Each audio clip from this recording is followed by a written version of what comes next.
Թրամփի քաղաքականությունը ընդհանուր առմամբ տանում է լարման, որովհետև գայլերը սրում են ատամները եւ փորձում են իրենց խնդիրները լուծել թույլերի նկատմամբ։ Դա այդպես է։ Ոստիկանությունը Հայաստանի, չգիտեմ, համապատասխան մարմինները, դատարանները 3 ամիս փակեք եւ Հայաստանում նույնպես քաոս կսկսվի։ Անպայման կգտնվեն գայլեր, որոնք կսկսեն ճնշել այլ մարդկանց եւ այլն, խլել ունեցվածք, նույնիսկ կյանքին եւ առողջությանը եւ այլն, հա, ոտնձգել։ Ուրեմն կարգուկանոնը աշխարհում թուլանում է եւ այդ մթնոլորտը նպաստում է նրան, որ լարումն է շատանում, իսկ լարումը բերում է պատերազմների։ Սա մի կողմն է։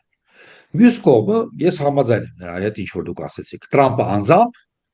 գուցե նաեւ անկեղծ, հավատում է, որ ինքը մեծ խաղաղարար է։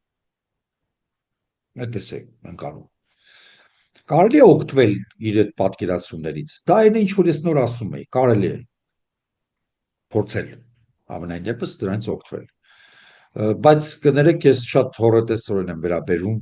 ոչ թե իր Նոբելյան ստանալու հեռանկարին, դա ընդհանրապես մի քանի հոգի հավաքվում որոշում են դա կարող է լինել։ Ես հոռետեսորեն եմ վերաբերում